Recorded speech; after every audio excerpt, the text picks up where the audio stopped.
All right. I hope I'm live. Welcome. It looks like I see a bunch of people in here. So before we get started, what I would like for you to do is everybody that's in the room watching what's going on, let me know that you can see me and hear me right now so that I don't go on and find out nobody can see or hear what I'm doing. There's a chat box over there. Just type it in and let me know you hear me. And okay, cool, cool. Uh, hey, what's up, Garrett? Hey, Matt, Brian, Tamara, or Tamara, Tamara. I'm gonna assume. Okay, hello. Good to see everybody. Other people going. You see in here? Great, great. Okay, I'm always so nervous because I'm isolated on my own, and I never know. So hopefully it's all going to you. Is everything loud and clear? Is my voice too loud? Is anything breaking up? Let me know before we dig in, and I want to be sure that everybody's good. If the audio sounds good, if it's clear, hopefully it's not too hot or too low. Hopefully my video is okay. It seems to be okay on this side, so I'm thinking we're good. Okay, cool, cool. Well, I want to welcome everybody, and yeah, I wanted to get in here today, and we're just going to get right to it because this is a special thing that I wanted to do in tribute and memoriam to one of my great mentors and employers that I worked with. Um, I had a short time, way too short for me, but it was very significant working with the music icon and legend Prince. And, I had a chance to work like over the course of it was about 3 years, maybe even a little longer, maybe three and a half years. Um, it was pretty educational. It was cathartic for me, and it just really changed a lot of things in a lot of ways. I thought about how I approach engineering in general and how I approach myself. So, what I'm going to do today on this thing is I'm going to share some of the things and insights that I had with him. But also, I want you to understand I'm going to be doing this respectfully because one of the biggest things respecting an icon like that is that in his life he was very private. So there's some things that I was fortunate enough to witness or fortunate enough to talk to him about that'll only stay with me. Now I don't want to act like we were besties or anything like that because we weren't. He's had literally every engineer in the music industry work for him at one point or the other. So I'm one in a long list of people, you know. But the good thing that I like to think is, first of all, we got along well. He liked me, he he challenged me to dig in, and and he requested me on some things for a good time. So that was always a good sign. Everybody told me that if he had a problem with you, he wouldn't be asking for you, and you'd be on your way out. So I feel that I did a decent job, although there were people even more qualified or whatever in certain areas because it's so challenging. One of the things that I had to recognize is that sometimes there's better people to do the overall job that he needs and then step aside. So like my boy Ian came in and he was part of our crew too. And Ian is a very talented engineer. And ended up working with him even longer because Ian was a perfect fit for him to work. Ian his hours because he wasn't married or anything. Me being married, so there was a couple little issues that I had that would have made it more challenging to give Prince what he fully needed out of somebody, the level of commitment. So Ian was even better fit than me. But for the time that I worked with him and did some things, at Paisley Park, uh, I felt very honored, and he had some conversations like me and Dave Hampton talk all the time about this and said, hey, those moments were just for you, because there was times when nobody else was in the room but just me and him. And so, like Dave has had conversations with him where they got into some deep things and it was just for them two. And we'll never know what some of those things are other than just kind of the general overall thing. That's what's special because this guy, he was really, really. very, very special. And even though we knew it from the music, it went way beyond just the music. And that's almost, I really want to dwell on a lot of things beyond the music, because the music is obvious. Everybody comes in and talks about how great he was as a musician, and all these other things. Well, that's obvious.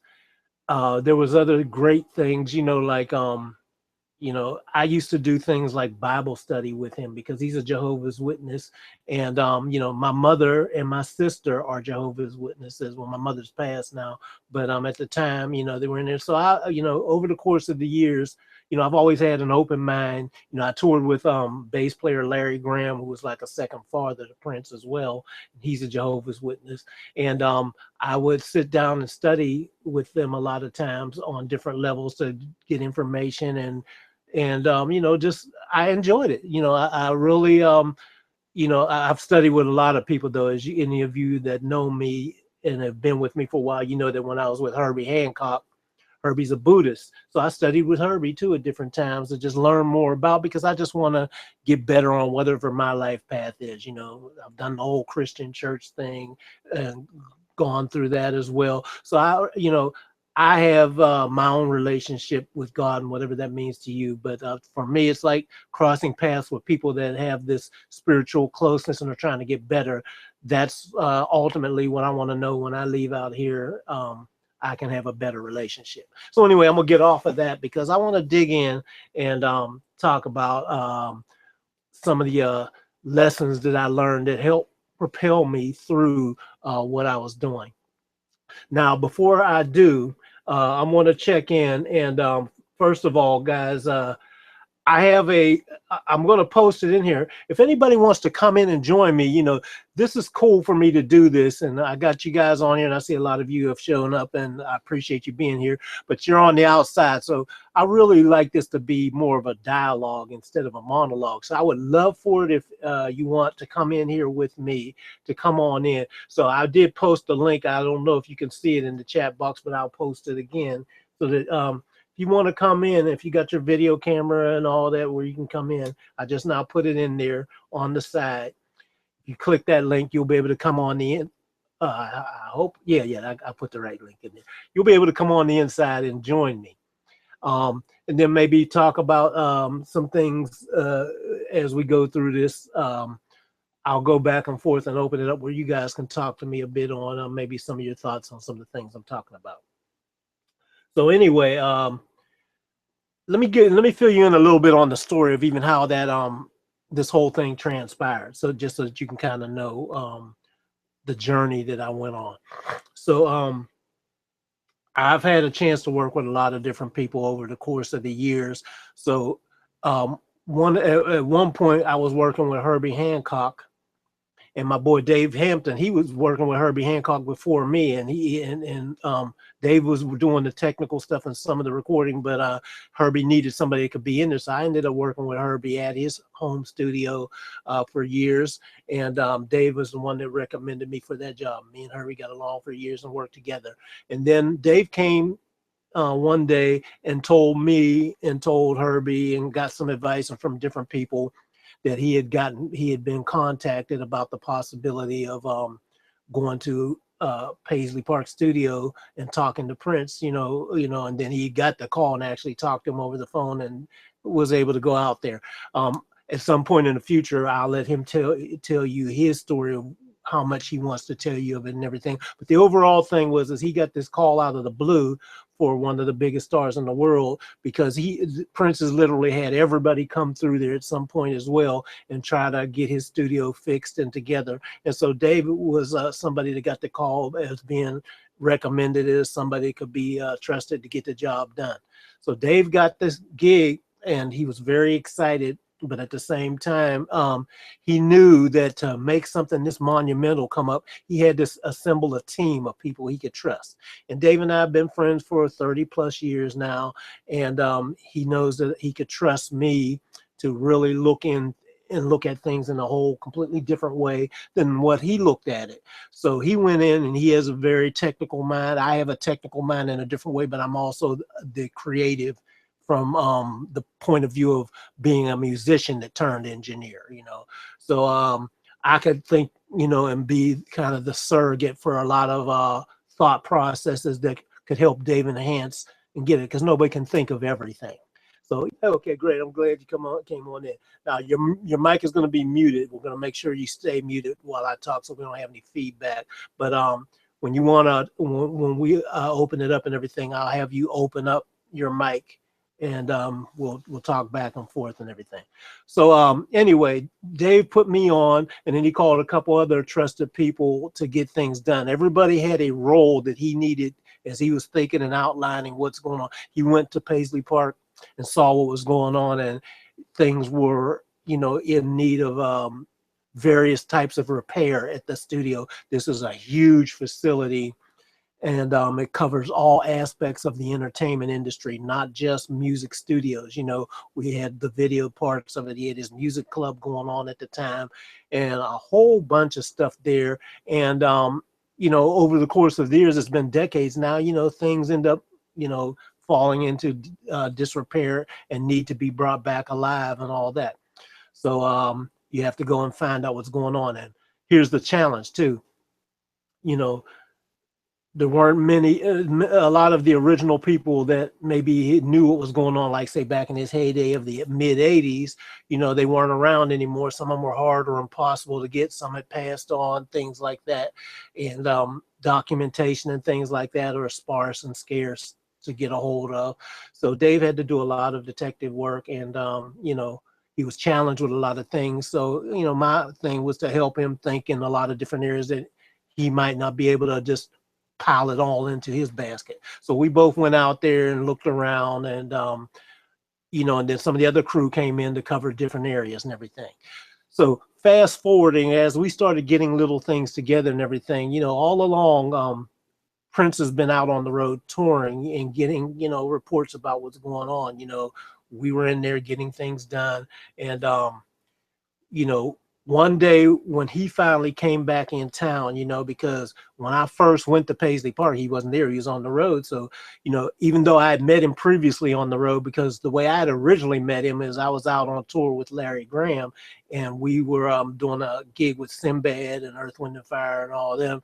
And Prince was in town at one gig, one of the stops we were at, and he invited everybody to come hang out with him. So this is where I first met him, where he was at a club, you know, doing one of his after things and hanging out. And then we all came there and just hung out with him and everything. That was my first experience. So going back in there, I didn't get a chance to see him or anything at the studio for a while we were getting things done, which was good because it gave us time to get things together and be ready for when he came, you know. So he came in one day. We got the word that he was coming in, and he came in. The place, you know, was usually pretty quiet and everything. What I noticed when he came in, it didn't really liven up too much anymore. We had been, you know, told some of the rumors, and these are well-known rumors and everything, you know, don't look him in the eye, don't talk to him unless he asks you something, don't shake his hand, stuff like that. All of these things I come to find out, you know, now there might be a shred of proof of it, or, I mean, a shred of truth of it, or maybe it was something that happened in the past. But when we were there, it was definitely different, and it was an interesting thing because I really thought it was kind of ridiculous to just not treat this man like he isn't even there and be afraid or whatever while he's in his own place and we're in his place, you know. So, you know, I kind of, my personality is a little weird and twisted, and I knew I might have been taking a risk or whatever, you know. But when I saw him in the place and he wasn't really getting much interaction with other people there, and the place was kind of silent, you know, I did, you know, my little crazy thing and just yelled out to him when he was down the hall, you know, "What's up, dog?" You know, and then I just cracked up and kept walking. I didn't stop or make anything like that, but it kind of caught him, you know, off guard or weird, you know. I mean, that's a weird thing. And so I just left it alone. And at the same time, when I did that, you know, it was playful on my part, and he got it. You know, he didn't trip out, you know, and freak out on me. I wasn't scared, you know, although, you know, I know the possibility could have been that, you know, if somebody was that serious, they could have said, "Oh, get him out of here, he's crazy," you know.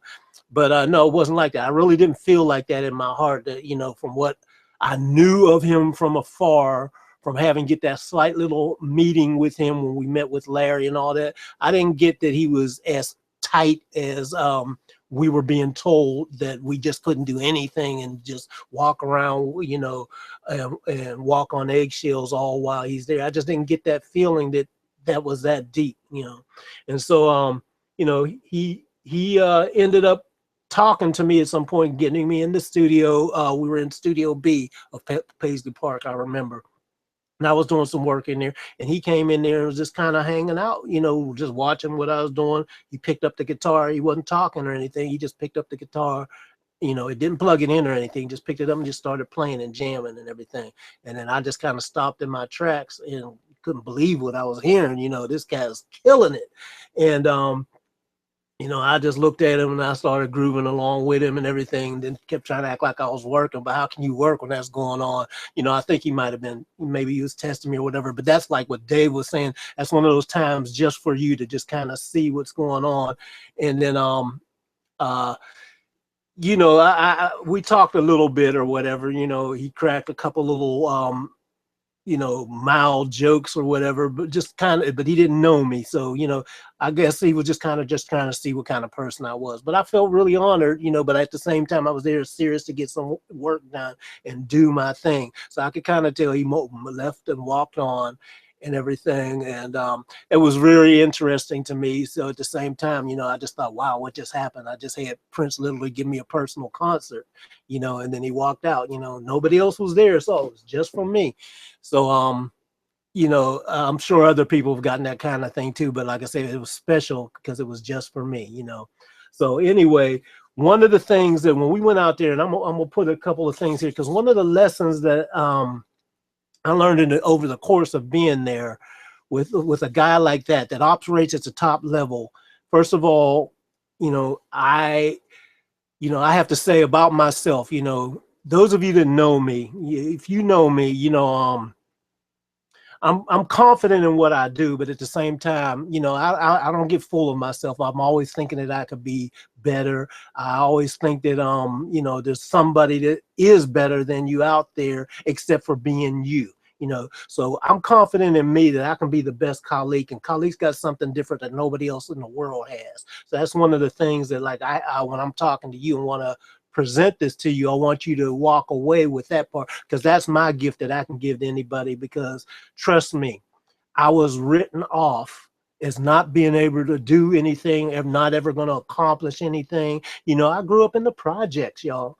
I grew up in a place where, you know, I had government cheese. I know what that is. Those of you that are old enough to know what I'm talking about, and those of that you aren't probably have heard of it, you know, food stamps, the whole deal and everything. Growing up in places that were rat infested, roach infested, and, you know, violence going on and all that. You know, I came through all that like a lot of other people, but my mindset was always about digging in and doing a great job for what it was I was trying to do. So when I was a musician, I dug in, but everybody was telling me, you know, you ain't never gonna make it in the music industry. You ain't never gonna, you know, go nowhere or whatever.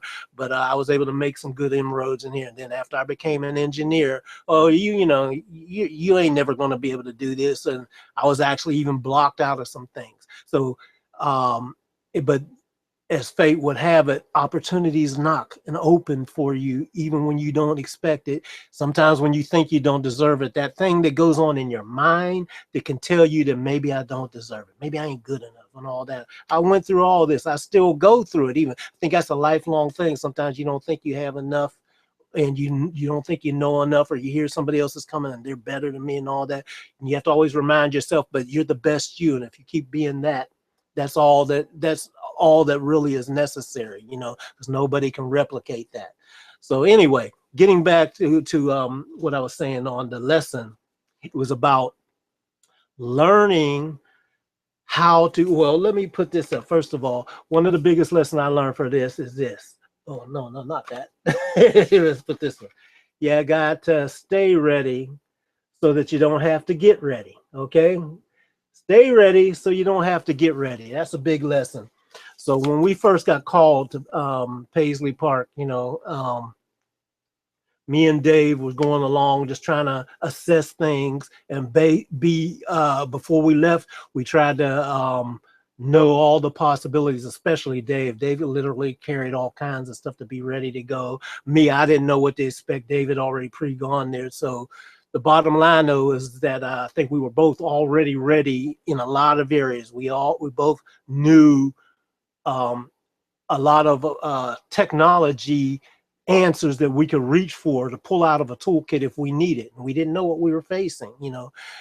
Dave is really technical because he has the background of being able to actually take apart electronics and resolder them and replace parts. I never came from that part, so I learned a little bit from him, but that's about the most that I could do. But I had other areas from the music side. So together we tag teamed on thought processes and everything. And like I said, as the team built up and other people came in town, everybody had a great role to play and everything. Dave brought in people for the visual aspect of it, because we know Prince has, very, very eclectic taste, where he's got wild looking furniture, and then his instruments, the way they look, the design of the studio thing. So all that comes into play along with not just the music by itself. So anyway, we were ready. When we walked in there, we were ready, even though we didn't know what was going on, because if you stay ready, then you don't have to get ready. You can just get to work. And so we got to work and doing the things that we had to do and figuring out what was going on. We're going to be doing me and Dave just talked yesterday, and we're going to be getting a lot of people together for us all to reflect on our different roles that we play. One of our great friends, his name is Morris Hayes, who was there. He was Prince's MD, musical director for years with New Power Generation, and a lot of other groups that Prince had. And I think Morris was the key to the whole thing through many of those years. He really was a great friend of Prince. Prince trusted him implicitly. And it's one of those things where, he's going through a lot now, knowing that, this guy is gone that he was so close to and everything. But Morris, for us, is very special because he came in and took us by the hand and said, here's how you navigate this situation. Here's how you think about, because he's very particular. You've got to be good at what you do. Don't fake and act like you can do something and say you can do something and then overpromise and underdeliver. It's better to go in and just say what you do and underpromise and then overdeliver. He's going to be impressed with that. But if you come in making all these big claims that you can do this, that, and the other, and then you don't live up, you're going to have to pay for that, because it's about, if you say you can do it, you got to be about it. Don't just talk it, be about it. So that's one thing with me, a big lesson that I learned, is I learned to be sure and be committed with what I'm saying and doing, So at the point when I was in there, I was asked questions about, what about this? What about that? I was asked questions from various people, so from Dave, from him, from Morris, and other situations of and Larry, people like that were around. And one of the things that I wanted to always make sure that if I was going to do something and say I could do it, I knew that I could do it. And most of the time, I'm being pretty sure that I could do pretty much anything. But if it was something that I wasn't sure about, this is what's really interesting. So here's a huge lesson that I learned from this. I'm very sure about what I do, being sure about that I can get it done and everything. But a lesson that I learned in navigating is, and I learned this actually before I got with Prince, I learned it with working with some of the other high profile situations, because you might go, everybody has a first time doing something, at a high level, especially. So Prince was the first time at that high a level, like Michael Jackson and all that was high level too and everything. But I was in the confines of working in a whole studio. So there was a whole backup of people there. And that was my job, to be there and be one of a bunch of people. And I wasn't one of the primary things in there. I did what I was assigned to do, and I got that done, and that was cool. So I was qualified to do that. This is a ramp up from that, because this is where it was just dumped on you. You guys are in charge of making this happen, whatever it was he said he wanted done. And that was always relayed via Dave, because Dave would talk to him directly. He'd say what he wanted to do, and then Dave would come back to us and say, okay, here's what has to happen, and here's how we split it out. So my thing is a couple of times, he came directly to me and asked me about something, or he was watching me and maybe testing me. So here's what I learned that you have to do, a huge lesson. Yes and okay. Those are two big words. I say those two words because, I learned a long time ago, many times they just want to hear you say yes, or they just want to hear you say okay, that you'll try. Doesn't necessarily mean, and a lot of people get scared, they're scared to say yes because they're scared that it pins them down. I will say yes to most things, even if I'm not sure how to get it done, because the thing about being sure and being committed is that you are sure that you will, after you've made that yes, you're going to find the solution that's needed. You're going to find that solution that's needed and everything. So one example I'll give you, like he asked me to do some rough mixes for a song that he had worked on or whatever, and he wanted to be sure, well, I need it by such and such time and everything. And this started like in the wee hours of the morning. It was probably like about maybe 2, 3, 4 o'clock in the morning before I even got started, So my answer was yes, I can do it. And yes, I have it to you. And yes, we'll get it delivered up. He had a separate house that he used to live in, a separate mansion. So you have to make sure that stuff can happen and do it. But one of my things was being committed to. I was going to make sure if I'm going to deliver him something, I'm going to make sure that I don't just throw something together. This is Prince. Come on now. You can't just throw something together. And part of it is the test and everything too. So I'm sure he was checking out, just what my level of understanding was in the music I was delivering back to him. Did I enhance it in a way where it sounds good and things like that? Now, I never got an answer, I'll be honest with you, because many times you deliver stuff up there and it's just, it's just for the purpose. It's not the final thing. So, I wasn't expecting no pats on the back, good job, Khaliq, or anything like that. I just wanted to do a good job and deliver it. So I knew that I never got back, what the heck was that, or you ruined my music or whatever, which has been known to happen if you don't really give him what he wants. So I never got any of that, which was a good thing. I think no news is good news sometimes. So, but that was a huge lesson, though, to be committed to what you're doing, to know how to say yes or okay, because they just want to see that you're going to try to do it. Other things, and this is another huge lesson from watching my boy Dave. Dave knew how to say yes and say okay to things, like Dave will freely tell you guys as well too. That was at that time, Dave has done a lot of amazing things, but without a doubt, Paisley Park definitely was the highest pinnacle of anything he had done. So before that, if you hadn't done anything at that level before, you have the understanding what's necessary to do it. He had all kinds of understanding from being in the biggest studios, seeing behind the scenes and all that, but he had never had to actually do it himself. But this is why he was recommended to do this. And the same thing with me, man. It was my first time being in the primary first line of defense or attack or whatever you want to call it, to get this place back online where he's going to be happy. And he gave us some great compliments.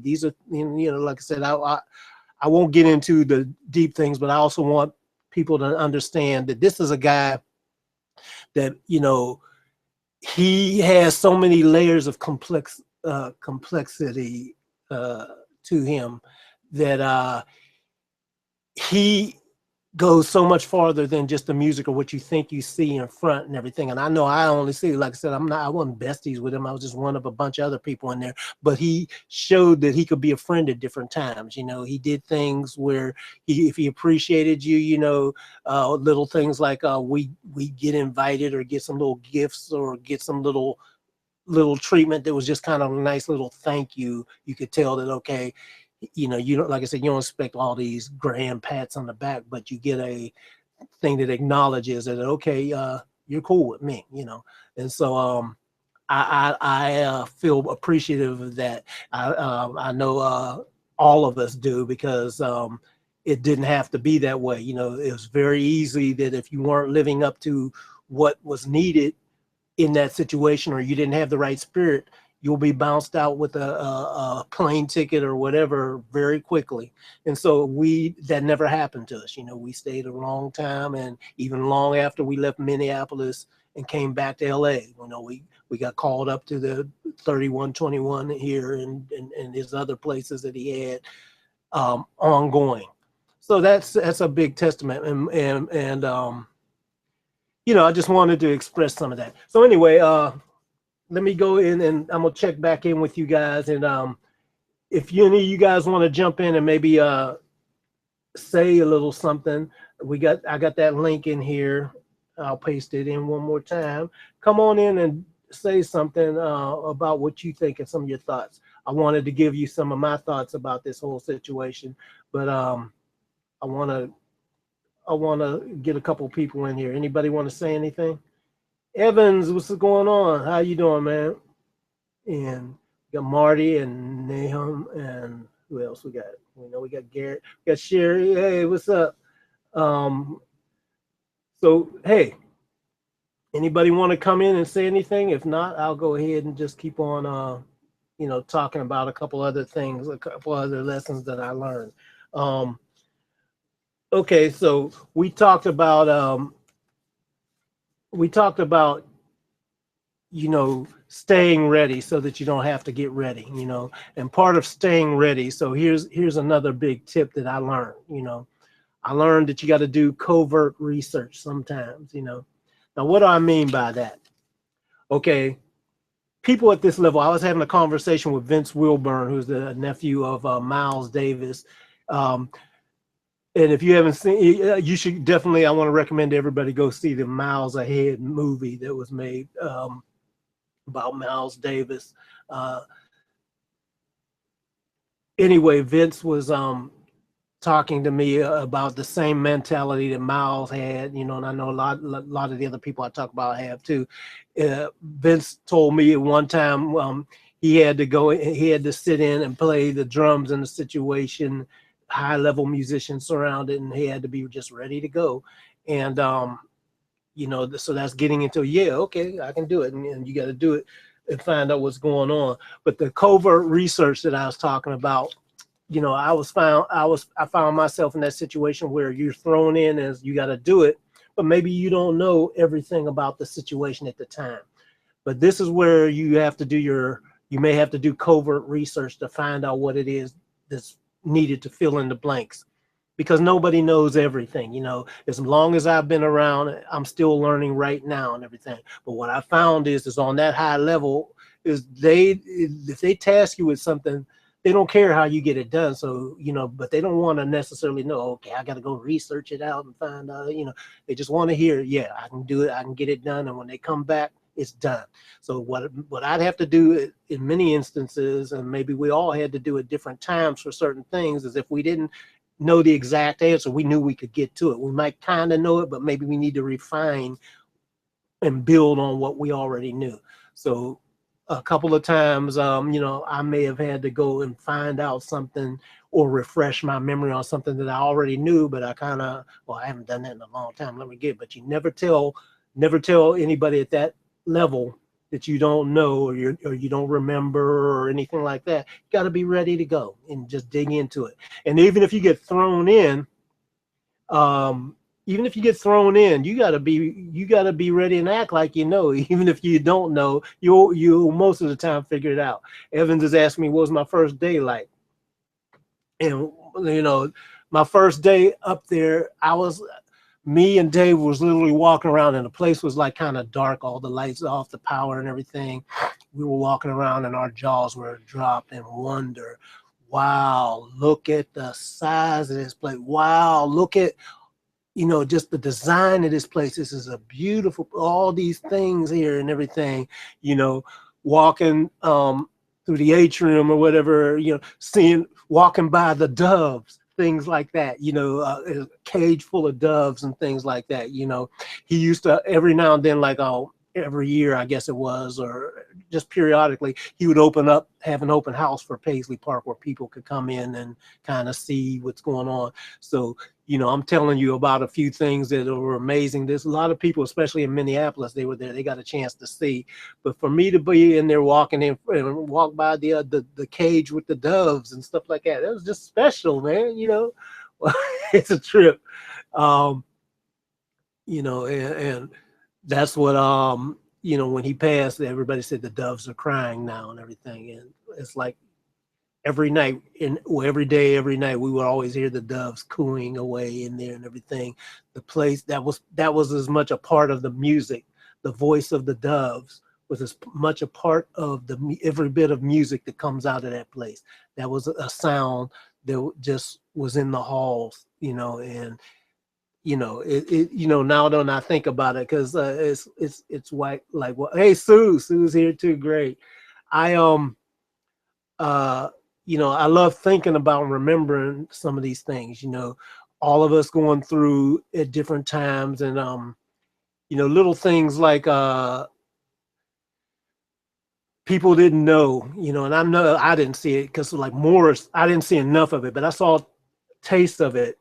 He was a funny dude too, man. So that's why when we do our other hangout or webinar or whatever it's going to be, and do our tribute with everybody in there, everybody's going to get their little things. So even though I got glimpses of different things, because like I said, he would get in and hang out with us and maybe crack some jokes or whatever. It's just like you're in there serious, and all of a sudden he just says something and be like, wow, this cat's funny. You just crack up. It'll be out of nowhere, just something just out of nowhere weird that you ain't expecting, and you crack up, and then you're right back to some serious stuff. Or a couple of times, like he had some books and things that he would break out and ask, had you ever read this or read that? And he had a little, like, library and gyms and just all kinds of things. So he fed his life from a lot of different ways and a lot of different places. And that's just the stuff that was out in public, in the general public area of the studio, because he had a private area where, he has just his own thing in that area, that I'm sure there's some deep things that we will never know, some things that I know that I would never even know. But yeah, this is the purpose of me doing this today, this webinar, is, first of all, and I'll tell you guys about this too, because I see a lot of people on here that have been with me for a long time. Some people have been with me for years and everything. So one of the things that you guys know is I feel it's my responsibility to pass on some of these things. Because one of the saddest things to me that's going on now, as we all get older, like, I've talked to a lot of younger students that have come on with me or seen it out in general on social media. And some people will say, Prince, who is that? To me, that's such a tragedy and travesty, because it's like, how can you not know Michael Jackson? Some people, I mean, so it's like, there's some things to me that should never be forgotten. Some people that should never be forgotten. He's cemented in history now, but I was really concerned. There's some other people too, but at least the world has always got to know, the world knows year after year after year. They're always going to know who the Beatles are, or they're always going to know who Elvis is. I feel they're always going to know who Michael Jackson is now, and they should always know who Prince is. People, there's certain things that just should be a given. It's our responsibility to pass it on to our kids, because they may not know it even exists. There's kids that don't even know Prince exists right now coming up. Maybe now they know, since they're seeing all this media thing and everything, but it kind of got lost. So for me, my responsibility to y'all is to pass on some of these mindset things, because, first of all, how many of you actually want to make it out here in the music industry, at whatever level it's meant for you? It doesn't necessarily mean you have to be a big star out there like Beyonce or anybody else that's going on and doing their artist thing. There's so many levels of that. You can do it. But how many of you want to do it? Do me a favor, type 1 in the chat box and let me know if that's how serious you are, that you really want that. Type it in for me, and let me just kind of take a look and see where you guys are at. Oh, yeah. And Evans was asking me, was I nervous? Yeah, you better believe it. I was always nervous. We were always a little nervous because, you know, you've always heard the tales and you could see that, okay, good, good. I'm seeing all these ones coming in. You guys are serious. Here's the thing. I was so nervous, but at the same time, like I said, it's okay to be nervous, but you still you gotta be what? You gotta be sure and you gotta be committed, you know? So even though I was nervous, I was sure that I could get the job done. I was committed that I was going to get it done. I was not going to accept any less from myself, but I was definitely nervous, you know? So here's the thing. You guys know that I want to pass this on to you and have you have the mindset to pass it on to other people. And this is why when I share these different things, for what we do, a lot of it is about your mindset that'll get you through to that next level. It's not so much about, you know, you guys are good at what you do. We got great musicians on it. We got great producers. We got great singers and instrumentalists, engineers and everything. You can learn anything you want out here now, but you may still be struggling. You know, you may still be struggling to just have the whole breakthrough that you want to have at whatever level. But I'm here to tell you that it's okay, because here's the thing. A lot of people keep going to the newest shiny object, I put it, you know, so thinking that if I get the next plugin, that's going to change my life and suddenly make my stuff better. If I do this next little thing, watch this next tutorial, it's going to change my life. And I'm here to tell you that, you know, that's kind of a myth, you know, to make you think that some of it's being perpetrated by manufacturers that lead you to believe that you keep needing all these different new things that are suddenly going to change your life. But my goal and my job, what I want for you is to change your life through knowing the right things to do, the right type of things, so that you don't waste your time, you know. And that comes with, you know, that comes with not jumping from here to here, there. You got to have the right toolkit that you put together and everything. So this is what prepared me for going in and being lucky enough to get in with these guys, get in with Michael Jackson. It wasn't an accident. I don't believe there's no accidents, but I was not assigned to that project at first on We Are the World, because I was a relatively new engineer at that time. So I didn't have the same experience as everybody else. But what I had was I went in and did my research. So I was ready to cover some areas that they needed, because they couldn't cover everything. And they're like, Khaliq, we're watching Khaliq. Khaliq is doing the thing. You know what? The head engineer of that whole project requested me on it, because Khaliq was ready and Khaliq could handle it. Because Khaliq did his covert research and made sure that I was ready, that if something happened to come up, I wasn't just going back here like, duh, what do I do now? They could turn me loose and I'd get it done. And even with my, with the area where I was at, my experience at that time, I was definitely sure that I was going to get it done. I was going to figure out. If I didn't know, I'm going to find out. And I'm not going to upset them where they figure, okay, we got to keep showing this cat what's to do, what we got him around for. That was another big lesson that I learned from Prince. You know, I almost made the mistake. One day he asked me, and this is one of those nervous things where he asked me something. I can't remember exactly what it was. And I hesitated, you know. And the people at the top of the game, it's just like being out in the jungle or the wild. They'll smell blood and weakness, you know, be ready to swallow you if you are ready to survive over the fittest, you know. So I made the mistake of saying something like, I gotta find that out. I'm not sure. I gotta find that out. What did I say that for? Huge lesson for me, because he's like, oh wait, you got to learn something. Well, what do I got you here for? Why am I going to pay you to learn? Right away, I just thought to myself, oh, what the heck did I just say or do? That was a nervous time, because it's like, no, I backed up real quick. No, I know what's up, but, you know, let me just, you know, check into you and be sure, and then I'll get it done for you, you know. And I backed it up and went back to being sure. No, that's no problem. I just mean, you know, let me just be sure and be clear about what it is that you need, and then go ahead and get it done, you know. And so he kind of looked at me just, and then he went on, and then I got it done.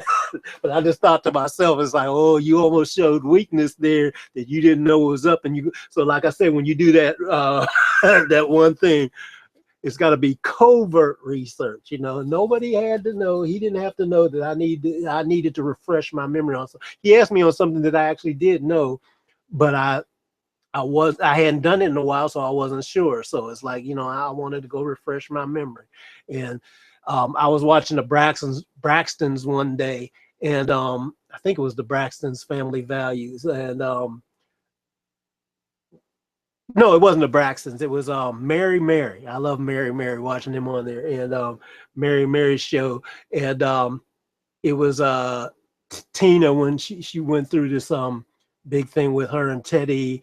I don't know if you guys watch any of these things, certain reality shows, you know, I end up watching. So I love Mary Mary, you know, I love their spirit, and I love the lessons they get in their life. But one of the things was when Tina and her husband Teddy were going through some things and dealing with infidelity. They got past it and everything, but Tina at one point just felt she had to just tell everybody that came in her face and in her situation, every stage she got on and everything.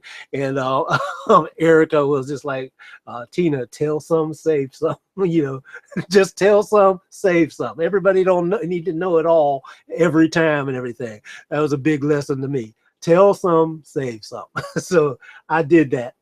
I backed up real quick and said, "Okay, wait a minute, Khaliq, you don't need to say any of that." And go. But anyway, I get off of that. That just kind of reminded me of things. But these are little lessons, you know. Let me tell you something, guys. This goes way beyond any EQ setting you can learn, any compression setting you can, or plugin that you can put on. If you get your mindset right, it'll prepare you for anything you need to do. You know, I could get the call today and say, "Hey, Khaliq, we need you to come to Minneapolis because you were one of the guys there. You were part of the team." Me, Dave, and all of us. I really expect Dave might get the call. You know, I don't know. We don't know what'll happen, but at some point, there's so much happening, and they need people that can be trusted in the situation. And we were some of the trusted people that were in that situation for our time that we were there. So if we get called for anything, you got to be ready to go. You know, I don't know if that'll happen at all or never again. But I'm okay with that. But I do know it was the same thing. Like when Michael passed, suddenly I got a call out of nowhere. This colleague, we need you to come and do what you can on the This Is It project. So I got called in, and I wasn't expecting it. And then after that was over, I thought that was it. But then, you know, getting called in to continue because you know, it was supposed to happen. It was supposed to go down. You never know what's in it. You know, I kept praying. I got my little Michael Jackson sign over in my corner over there. It's still over there, where I was talking to Michael, even though he was gone. You know, I believe one of those things is like our life force is energy, and energy can never be created or destroyed. It's always been here and always will be here. So it just moves on, but it does not, you know, it can't be created or destroyed. You know, it's just been. So wherever the energy was, I spoke to that energy and knew in my heart, I said, I'm the right person for this job because this is my spirit on this. You know, it's not just a job to me. I really felt that I could bring the right thing to it.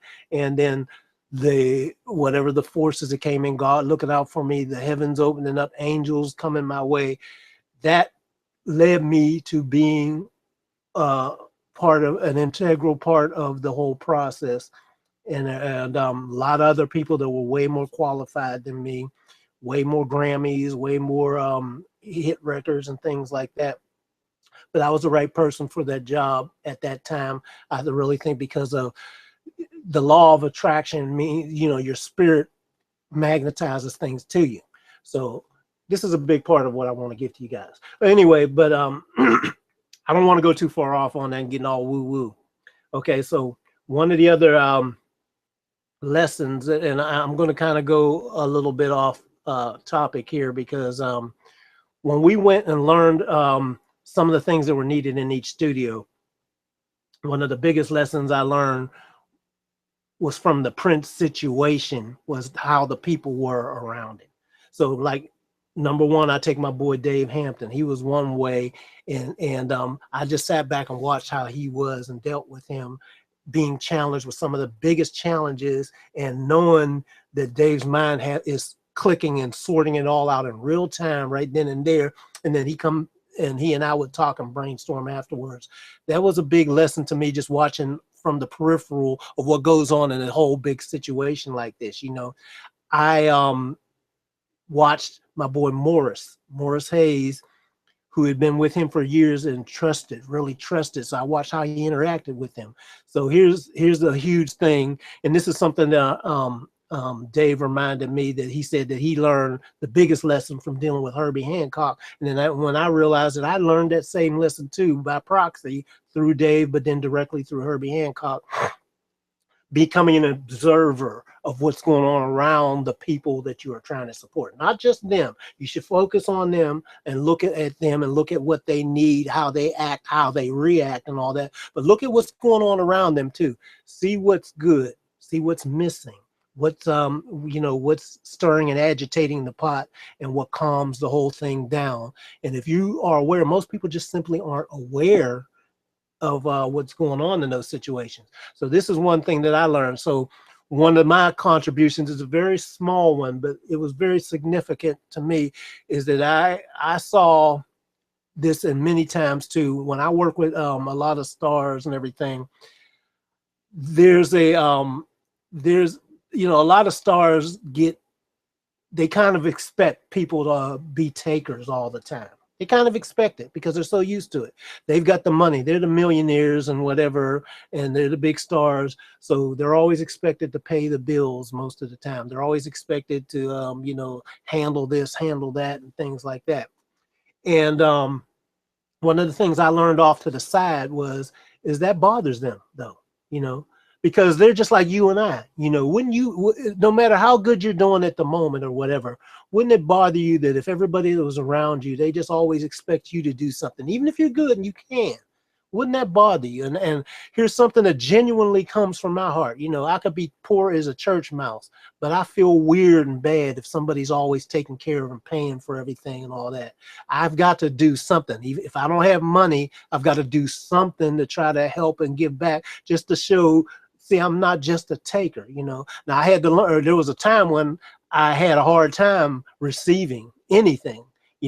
I'm not a good receiver in many times because I am a giver at my heart. But one thing that I learned as well as a balance was you've got to be a balance of both, because sometimes there's some people that get joy out of giving, and you're taking away their joy when you're not a good receiver. So I had to learn how to balance that out, become a good receiver. So anyway, in his situation, he used to do stuff like take us out to movies and rent the whole theater out, take care of everything. We go see a movie in this whole theater and everything. So I do something as simple as offer to buy the popcorn for everybody, and that's really my spirit. I would do things like that all the time. I used to do it when I worked with Jeffrey Osborne back in the day. Jeffrey used to always buy people stuff, take people to restaurants and buy stuff, or if we had stuff in the studio, he'd just buy everything. And so, I just started noticing everybody got used to it. And I would take it too at a time, but then I just started feeling weird that, man, this cat's always paying and ain't nobody even offering to help him. I know it costs, he's doing all right, but this stuff costs money and he's doing it every single time. Let me see what I can do to at least help the situation and offer a little bit, chip in or something. That's always been my spirit for decades and always will be my spirit. They appreciate that. It's like, and Prince is just like, no, man, keep your money. It's cool. It's cool. No problem. Don't spend your money. And I was like, no, man. And I was pushing him and he's like, no. And I felt, I really wanted to do it. And I think he felt that I really was coming from my heart and wanted to do something like that. I wasn't just, I wasn't sucking up or anything like that, because like I said, I've done this many times. It's just my spirit. I feel weird by watching this go down and just sitting back, and people can know when you're a taker. You just always taking and never want to give. And it's not just about money. There's other times when I give, if somebody's doing something and I can lend a hand to help, just like I'm not on the clock. I might not be getting paid or whatever, but if somebody's doing some work, they're getting paid, but maybe they're struggling, they need a hand. I don't mind giving a hand, even though I'm not getting paid. Okay, let me help you out for a second, you know, and then no problem. So this is a big deal in your mentality of what's going on out here. I want to pass these things on to you guys. I can easily show you, yeah, here's what we did in the studio and things like that. And I may do little things. Well, you know, I'm not going to be able to do that on Prince songs, but I can show you principles of what we did in the studio when working with not just his stuff, but anybody's stuff or whatever. I can show you the principles. All that stuff's the same. That's the boring stuff to me. The stuff that's really, really deep is getting in here and digging in at the granular level of this stuff that goes way beyond that. So I'm just sharing these little things and everything. Now I want to mention to you too, and because I'm not going to keep you too long here and everything, but I also want to mention to you is like one of my biggest prides, as well as sharing these things is and some of you may be on here. Has anybody that's on here right now been part of my quick coaching program? Because that's one of my biggest prides where I got in. Sherry is on here, I know, and I had a wonderful session with her.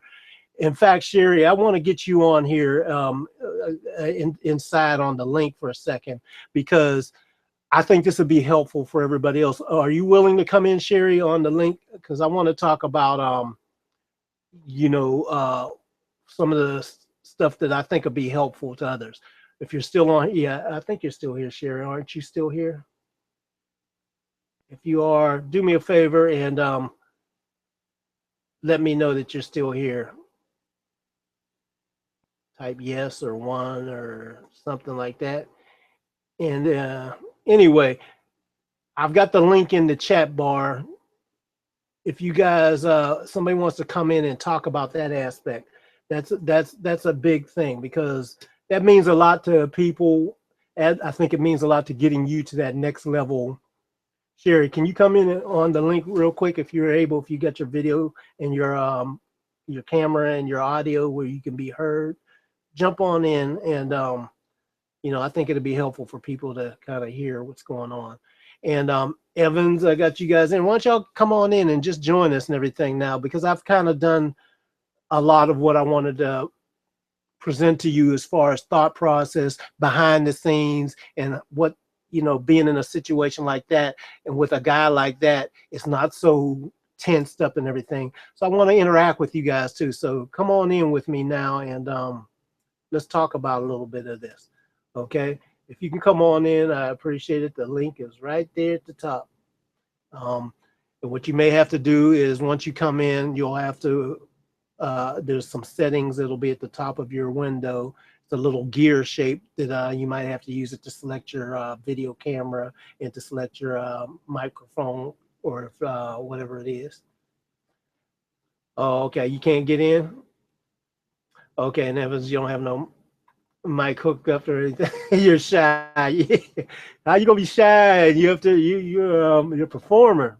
But I get it. Yeah, I'm shy too. Believe it or not, I'm getting out here and doing this. I used to be what's called painfully shy, you know, and I still am. If I go out in public, sometimes people think, you know, what's up with Khaliq? He's off in the corner, and you know, I'm just kind of shy. I'm not one of those life of the party type of people.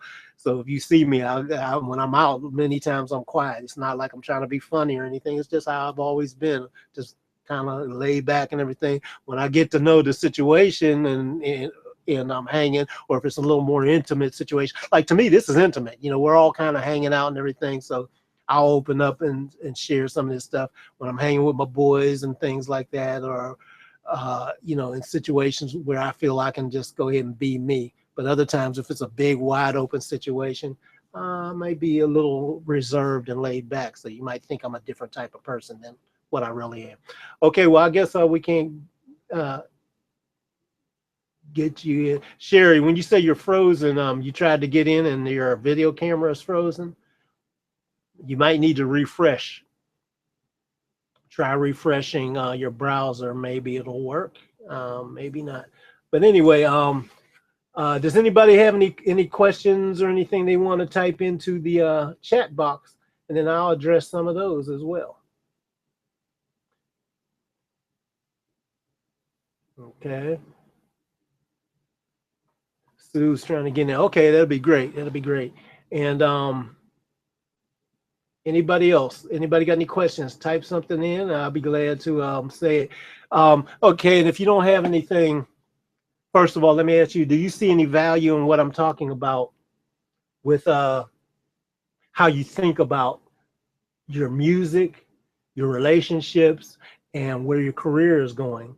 Because what I want to get further into you, talk to you about as we get some folks on here, talk to that, is I want to talk to you about, about to go back to my quick coaching thing and open that back up. And I want to get a handful of people, I want to give a handful of people a group VIP day. So anybody that's on here, if you guys feel like you want to be part of that, let me tell you, let me go over here and show you what's going on, because I'm going to open up my group VIP day, where here's what's going to happen. I did this back in the day, and it was called Colleagues Quick Coaching. So this is going to be the same thing. If you've been with me long enough, you know how valuable this is. I'll get questions in all the time, or people tell me that, Khaliq, my low end, I just can't get it together, man. Something's going on with my tracks. They sound weird. My vocals, I can't get them to sit right. I don't know what to do. My guitar is sounding not as present as I want it to be, and I just can't figure it out. Or my music is sounding flat and weak and everything, and I can't get the right effects on it. Every time I try to add effects, they start washing out, and I don't know what to do. Or Khaliq, my stuff is dull and muddy sounding, and every time I put EQ on, and then it goes the other one, it starts sounding bright and thin. How can I know what's going on? So what I did in Khaliq's quick coaching sessions, I did this a while back, and I haven't done it again, and I've been getting some emails and requests for people to do this. Say, Khaliq, can you do your personal coaching sessions again? It was a group coaching scenario where I would have people send me in their songs that they're working on. I send them in to me, and I work on them.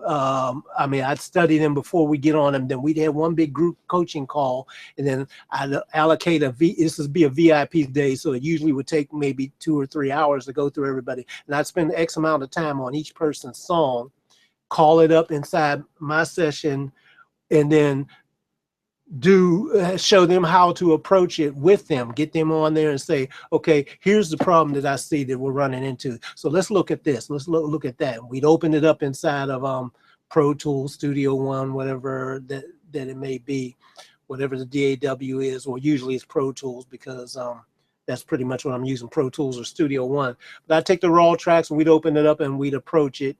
Or if they didn't have a way to send me the raw tracks, they'd send me the stereo track, and then I'd show them and point out what's going on. I'm opening this program up again to help you guys, because this is part of what I'm doing. This is part of why I got better when I was working with Prince, because Prince made me dig deep into a lot of things that I was kind of saying, doing some stuff. So when I told you at night when he wanted me to do rough mixes for him, I dig into those just like they were real mixes, because he wasn't going to expect nothing that was kind of half there, almost there. It just needed to be awesome and everything.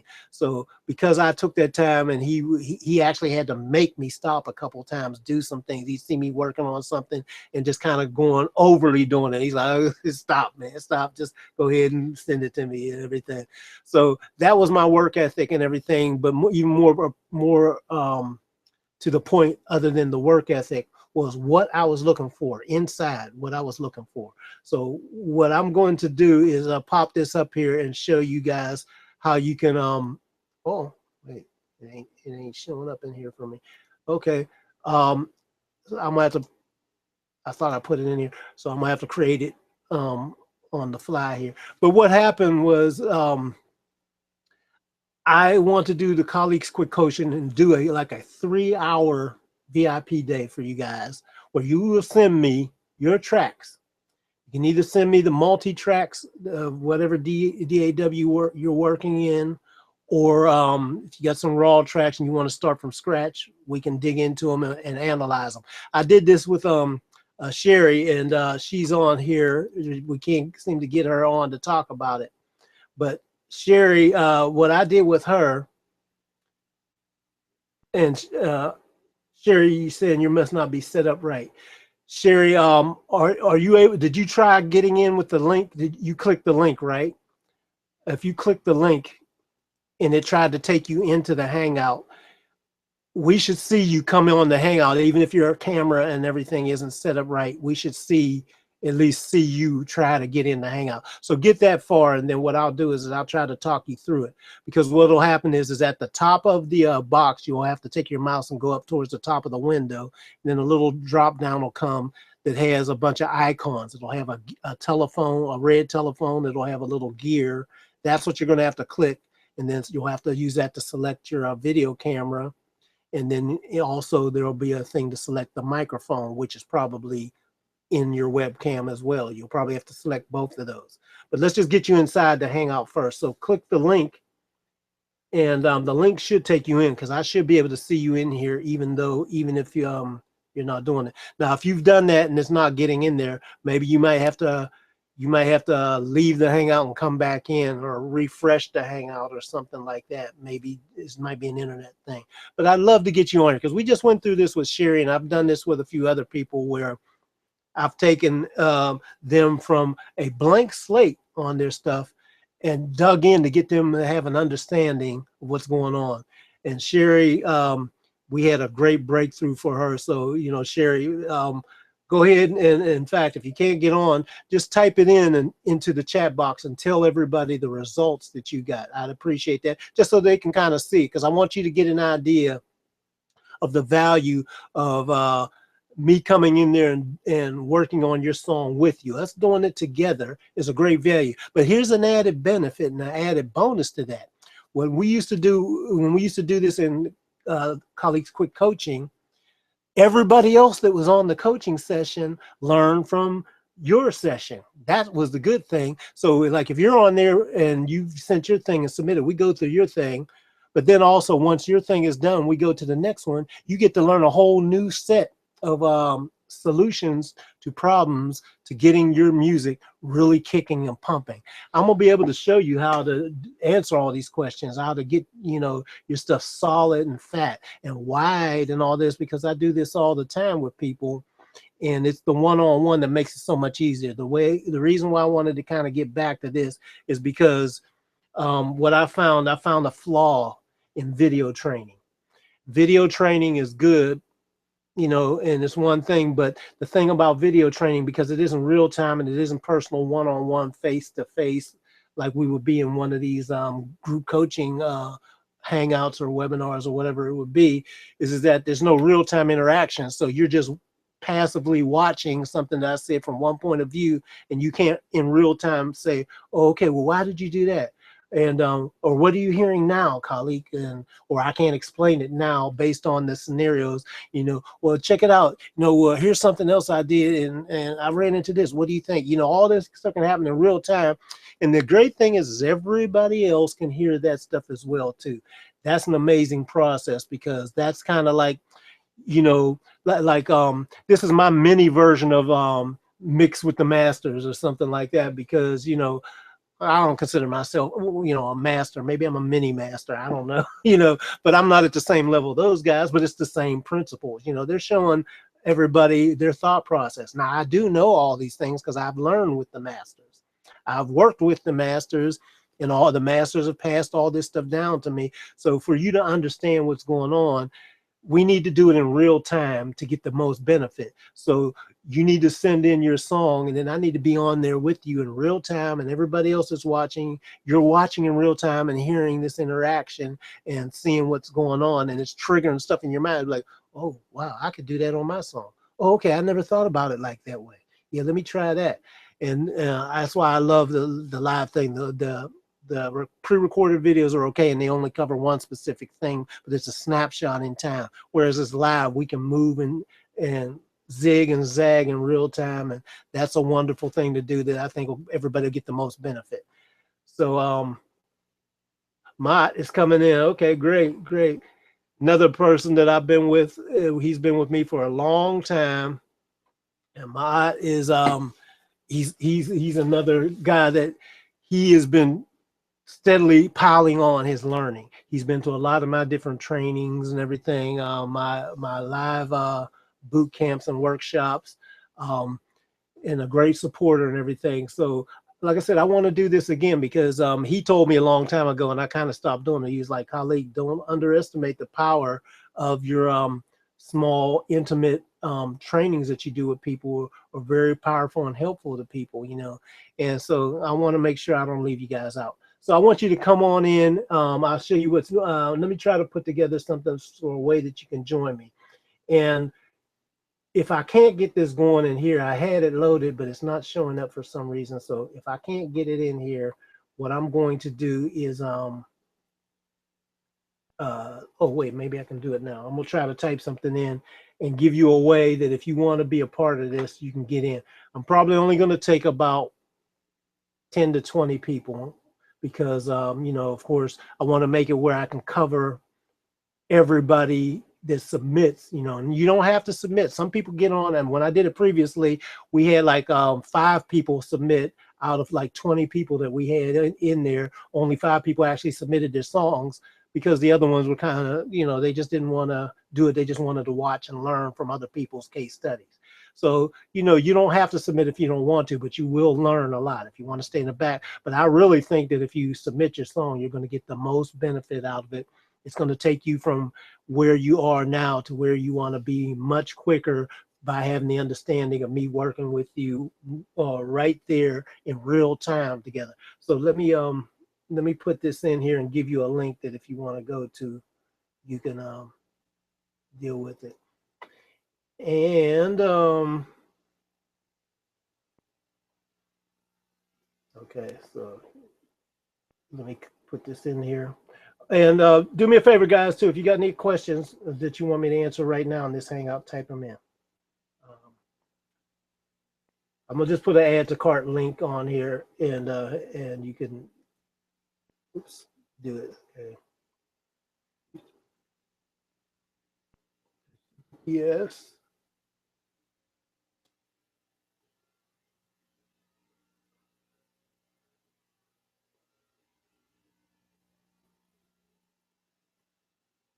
Okay, so I've just got a link in here, and it says add to cart because oh, okay, let me do that. Okay.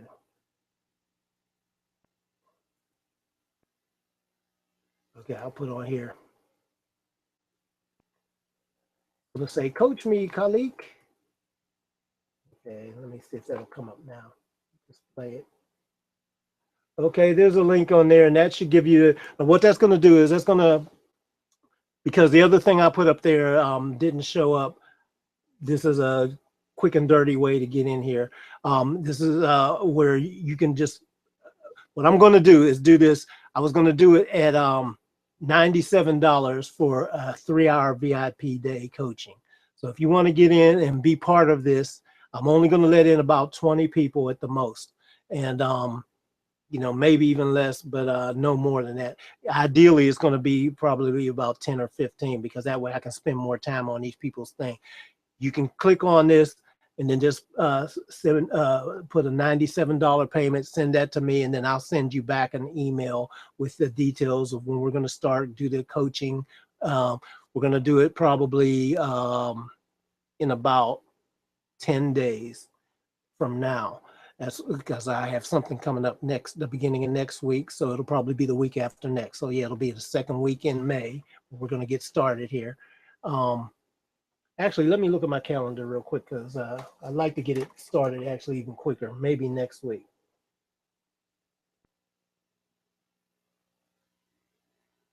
Okay, as of now, it looks like I've got a day next, a couple open times next week. Yeah, we'll do it next week.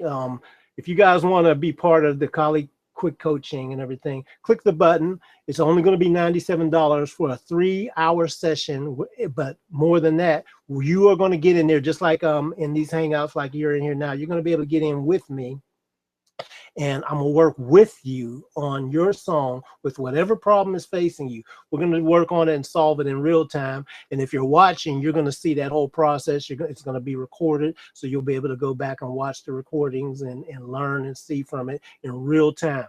You'll be able to put chat messages in so that you can tell me what your thoughts are on all this. And let me see, what is this? Okay, Sue.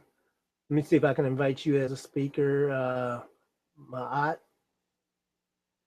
Anybody else? Okay. I sent you a link, Sue. Hopefully it comes. It came in on here. Sherry, let me see. Let me try inviting you again as a speaker.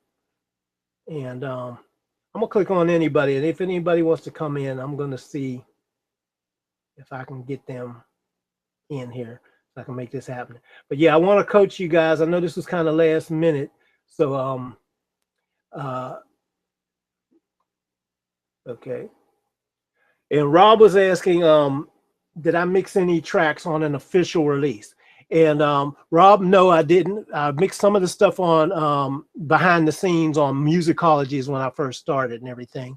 But the final thing is Prince has hundreds, if not, he had probably thousands and thousands of things. So he's got tons of engineers that have mixed stuff and did things at Paisley Park and in other places and everything. So I've mixed various things for him. No, I did. Wait, I'm tripping. Yes, I did mix one thing. He did a song. I mixed a song, co-mixed it with my boy Ian, and it was for the movie Happy Feet. So me and Ian co-mixed the song on Happy Feet. You know, it's, I don't know if you saw that movie. It was a movie about penguins. It was a cartoon movie. So yeah, that's the official thing that I did, but not on any of his CDs that were out there or albums or anything, because anything that I worked on is in the vault, definitely. You know, he's got a vault full of tons of stuff. He's probably got stuff mixed by every engineer in the world in that vault and everything, but only a certain amount of things actually come to the surface, you know. So yeah, no, but yeah, I did work on quite a few different things while I was there. We recorded a lot of different things when he came in at late nights and everything. I did more recording while he was coming in and everything like that, and all that stuff ends up being in the vault. Jam sessions with a lot of musicians, and or when he was working himself, you know, he might have somebody come in there and set him up and maybe do a couple of little basic things, you know, but he could do a lot of that stuff himself as well too. That's kind of how he did his process, you know. So he used us as much or as little as he needed, and no more. Okay.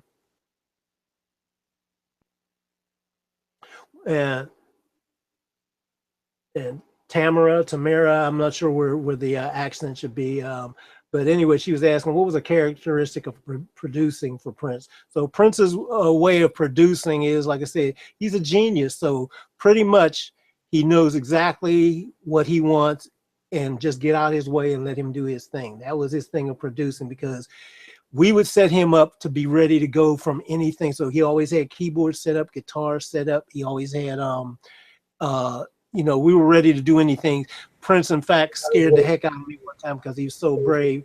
He was in the studio. He was in the studio doing real-time punches on tape of a horn section that had been long gone. And he didn't care. He was so good. His timing and everything. He just knocked us engineers out the way. He said, let me do this real quick. You know, we could have did it, you know, but he is just so good. You just get out of his way and let him do it. He's like, he wanted to rearrange the horn parts. So they had already laid their parts down, but it was a little bit too much for what he was trying to do. So he's just listening for a little bit, and he's just like, okay, maybe I better sign up. He just start, you know, we play the part, erase. Take it back out, punch it, erase, you know, move some things on, and then he'll get up and let us back in, little stuff like that. Your jaw just drop and be so brave, because anybody that knows from the days of tape, if you miss a punch by a fraction of a second, you can totally ruin what was there, and you never get it back. Like a horn section, they're long gone and everything. He was fearless in that, and that used to always amaze me. And you know, that was one of those things where it was like, yeah, I let him get in and do that, because you don't want to be the one to mess up in a situation like that and miss something. So you know, but then there was other times when we had to do whatever we do behind the board and get it. And like I said, if you're in his orbit, you got to know your job, or else you don't need to be there. So he'll get rid of you if you can't do some of the basic things. He'll say what he wants and needs, and then that was his way of producing. He knows what he wants done, and once he's done the music or whatever, the rest is up to you, and he leave, and you got to get it done and turn it back into him, you know. So yeah, we've had that happen many times. Yeah, it's interesting. So Sue, I see you here, but I don't see your picture, your video. So I saw it for a second. And good, your mic is muted. Anybody else want to come in here? Okay, Brian, Mott. Oh, you said she needs to be muted. She wasn't. I wasn't hearing her coming through. Okay, but Mott, I got you. I got you set here too. If you're on and you want to come in, come on, bro. Yeah.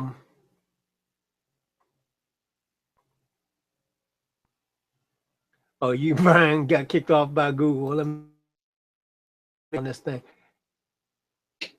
Okay. Okay. And Matt was asking, what was his most used recording equipment for tracking? So when I was there, now this is I think we first went there in 2004. We were there through 2004 through about almost 2008, like 2007, 2008. 2014, you know, and because he preferred tape, he had Pro Tools, so we had a full blown Pro Tools rig that we went in there back in that day. In fact, we reset him up with when we went there, he had a Pro Tools Mix Plus system, so we got rid of that because that was old at the time, and then we updated him with the newer HD system, and we upgraded all that and had Pro Tools going and everything. But he could immediately tell, and I know why too, because you know, after a while, like while we all know and love Pro Tools, Pro Tools grew in its sonics after a while to get better and better. And some of the earlier incarnations, especially from Mix to Mix Plus over to the HD systems and everything that used the 192s and all that, they sounded pretty decent until you put them up against the tape machine, and you could really hear the difference in the equipment. He heard it right away and did not like that Pro Tools was not giving him that same oomph that tape gave him. So he definitely preferred tape as the main medium to go to, you know. Now, after a while, as things developed, and then Ian got more into it afterwards, later on, because as the systems, you know, most of the stuff and the convenience of using Pro Tools on the road and things like that. Like I did some recording for him when he came on the road. We had to set up Dave Hampton and put together a mobile rig. So then I had to work on some Pro Tools stuff in we were in the Beverly Hills Hotel. So I just had a little room where I was set up off to the side as a mobile studio and had to do whatever he had to do inside of Pro Tools, but stuff was always getting delivered. Ian has had to do that, like at the different houses, 3121 house and some of the other ones had to do, you know, he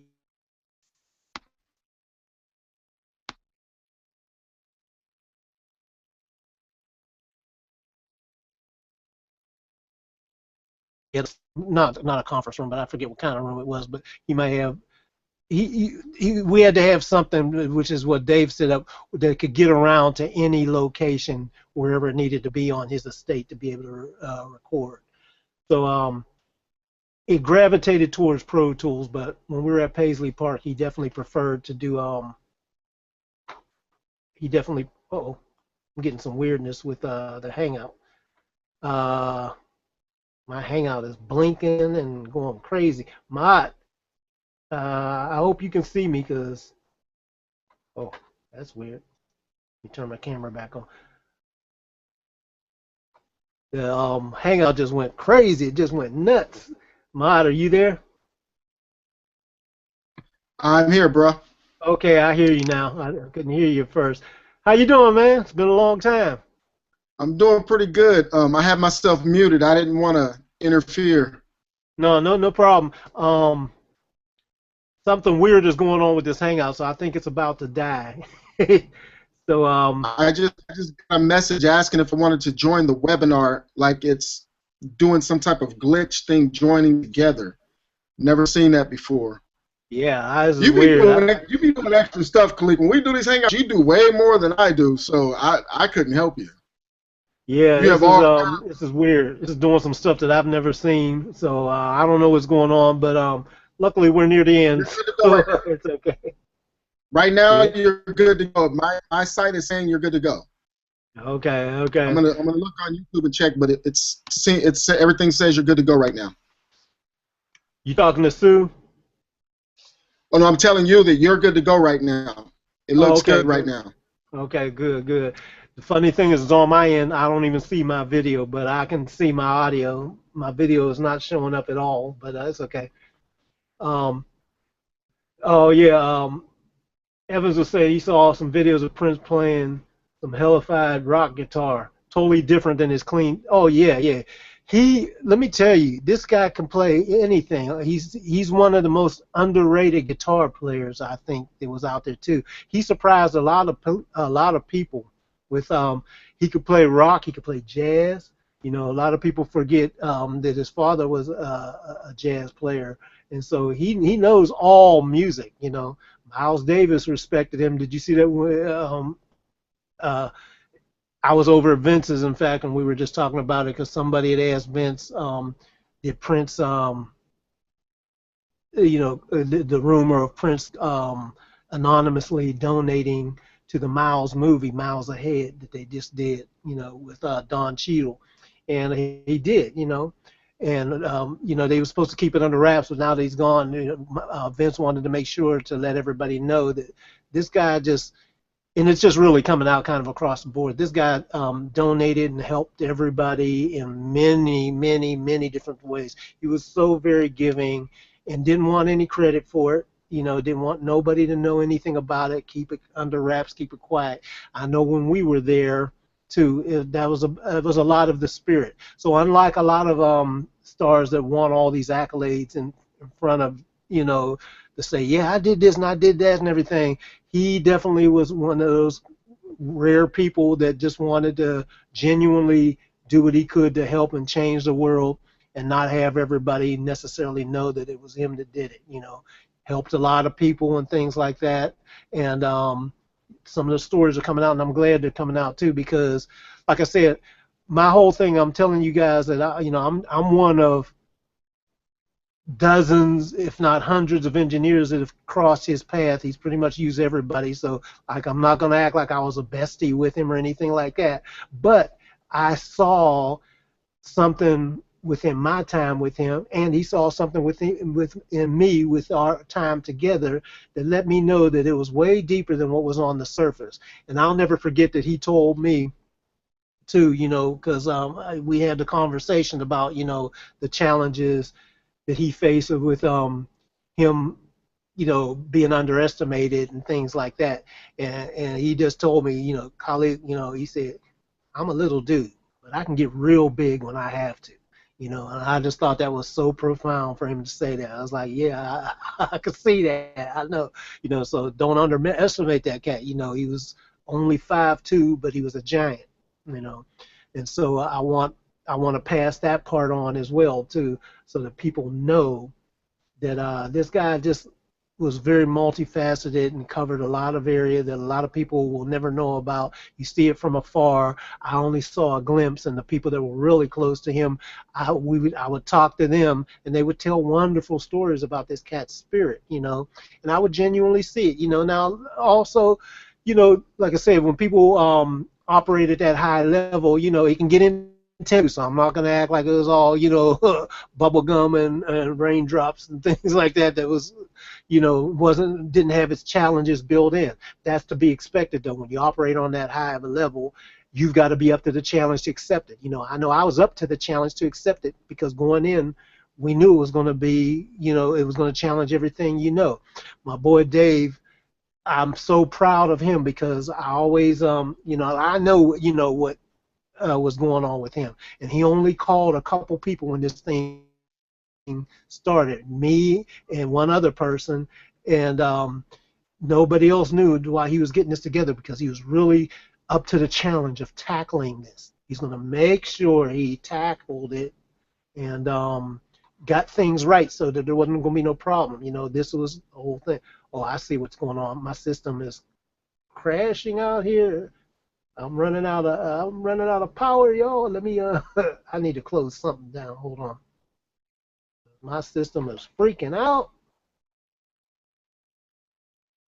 Let me do this real quick. I'm gonna close down something and maybe free up some a little bit of resources. Hopefully I'm still on here, guys, and you can hear me. But yeah, we are totally freaking out here. Let me. Yeah, my system memory has reached a high pressure level, so I need to depressurize it. Stand by for a second, guys. But if you can still hear my voice, the lesson in what I told you is I just checked the internet, Khaliq. that was way deeper than you may even have any clue on the surface. And I think that part is to be just as much appreciated.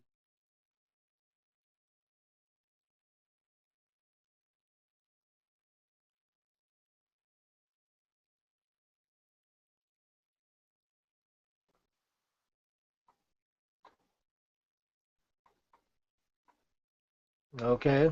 All right. Mod, are you still there? Can you see me and hear me? Oh, you're froze.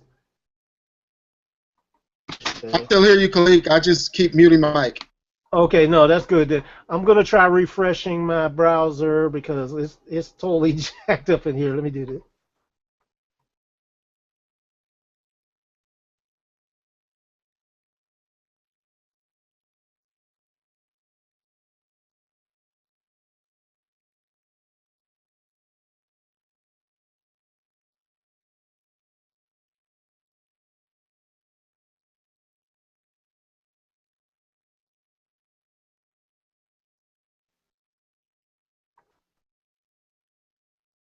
Okay.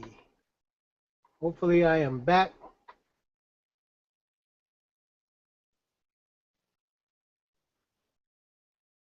Okay, I think hopefully I'm back now.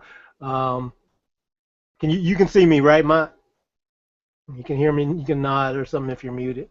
Yeah, see. Okay, cool. All right. I see you right now in the Hangout, and I'm checking the internet. Okay, cool. We're good. A lot better. And Sue, I guess we're just not going to be able to hear from you, but it's okay. Sue, if you can get your mic going, you can talk to us. And Ma, what's going on? What's some of your thoughts on this whole situation? On Prince? Yeah. Bruh, that one picture I posted on the internet, I was in shock. I had actually expected to meet him eventually, him and Michael Jackson. And so when Mike was out, I was like, oh no, well, Prince, my last one. Those are the two I cared about. But as soon as they said he died, I immediately thought about you, Dave, and Ian. And I sent y'all off the messages. I really felt for y'all because y'all knew him personally. But there's a whole mindset that he has that people are missing. We don't have it. Like, we have limitations that he doesn't. And to me, it's obvious. And like, we really are. Somebody really. It's him dying is somebody really important dying. You know, it's I don't think a big they even deal. realize just how important and how significant that is. And I thought it was also pretty telling because his celebrations and things like that arguably were bigger than Michael Jackson's. Now, I'm not putting anyone above or the other, but the thing is that the difference between him and Michael was that he literally did get out in the public. You didn't see Michael wasn't as accessible. This guy was out there. He got out there. He hung out at clubs every now and then. And even though you may not have got too close to him, he still made sure that he intermingled. And in Minneapolis, he was just out and about. And, nobody didn't even really pay attention to him anymore because it was so easy for him to just walk around his own town. So yeah, it What was, got me, bro, was Michael Jackson didn't help people like he helped people. Like all the different people that he helped, that was amazing to me. yeah, Him yeah, doing that is huge. yeah. There's a lot of people that he definitely helped along the way. There's a lot of things that are still to come out, and everything, because he really did believe at music at the core, and if he knew somebody had some talent, really had talent, and they were really driven and ready to go through the fire, he'll help you get through there. He'll walk you through the valley, and we've seen it time and time again. So that's a lot to be missed now from the music industry. It's a huge, huge loss. I was hoping that you know like I said, Dave and I went through our time frame of whatever it was in there, and it was a very great time. But the thing is that you always hope that with somebody like that, it's like, hey, maybe we'll come back around and cross our paths again. And now it's just such a trip that that he's moved on now. He's on the other things. Him and Michael and all of them are out there doing whatever they're doing. We're a little bit too far down the totem pole now. They done did so much they had to go on. You know, it's deep. It's deep. But yeah, man. Hey, listen. Me and Dave were talking. It was either yesterday or the day before, and and then I've been texting back and forth with Morris and Ian and some of the other folks, and we're gonna get Ralph on and a few other folks. Everybody that went through that thing, we're all gonna get together with a few other people. I reached out to Richard Furch and few other folks. We're just going to see if we can get a bunch of folks together one of these days and just everybody reflect on how he, he just impacted their life from your point of view. Each person has a different angle of it all, and I think that'd be helpful for a lot of people to see. So we'll let you guys know when that happens, but we're going to definitely do something like that. And, I look forward to that as well. Yeah. So It would be nice to see a celebration of his life. For you guys to do something that's a celebration of his life, that's what it um, is. and his legacy. That would be awesome, bro. Yeah, yeah, yeah. That's definitely what it's about, and can't wait to see it. So anyway, uh, Steve was asking me, how do I feel about the probability of them turning Paisley Park into the next Graceland? And what's interesting is they've been talking about that even from back in the day when we were there. They were actually that's been under discussion for a long time, and I think bottom line is whoever had that deeper conversation. I know I didn't. I wasn't in to be that privy to what his thoughts are on that part of a thing, but I think it would be a great thing to do. I don't know, because of also knowing what his privacy was about during the course of his life. Well, certain things, even though he's not here, you may want to respect the spirit of it. And so because I don't know what that is, for my thoughts, I think it would be great, but I don't know if from his point of view it would be a great thing. And I think that the bottom line is they should ultimately respect what he would have wanted to have happen. You know, if that, that to me, that there's so much stuff going on there that would be a huge treasure for people to see. Just seeing the architecture of the building is amazing, and the size of it, it truly could truly cover an endless amount of people coming there, and they'd never get bored going through there because it's not like it's a small place. There's so many things that you could see, and he has so many things that you could literally probably go through there, and it'd be like taking a mini Disneyland tour or something like that. There's always something that you'll be able to discover about him and about music. So I think it would be a great idea from my point of view. I just don't know if that's what he would want or not. But if it is what he would want, then I really hope that they do that. I think it would be an amazing thing for everybody. So yeah, yeah. So if that's basically all, I think I'm gonna get off of here, guys. We've been on here for a little while. Um, I want you to go ahead, but if you want me to coach you and everything to get on that quick coaching thing that I talked about, I put it on there. Just click that link and then just go ahead and make the $97 payment to get in. If you're on my email list right now, whoever's on here and you're on my list, I'll be sending something out to let you guys know about it anyway. But I'm going to try to do something probably next week or whatever, and I'll send you guys. But basically, get in now and lock in your spot, because it's going to be a limited amount of spots that I'm going to have open where I'm going to do. You were part of my quick coaching class that I did before, right? Where I got on in real time with people and helped them take apart their songs. Weren't you part of that at that time? I don't remember what all I was part of, bro. I've done a lot. The quick coaching. Yeah. Okay, you're not talking about the stuff in person. Yeah, I had people send me in their tracks, and then we all got on a group coaching call, and then I called them up in Pro Tools or whatever. And then we got them in, and we talked back and forth about what it was that they were problems they were facing, and I showed them how to tackle it or tell them what I'm hearing as the problem and show them solutions in real time. And we went through about 5 different people on the call. We had something like about 15, 20 people on the call, and 5 people actually sent in their thing, but everybody got such a value of watching that in real time. I thought you were on it back in the day, but that might have been slightly before you actually came on board.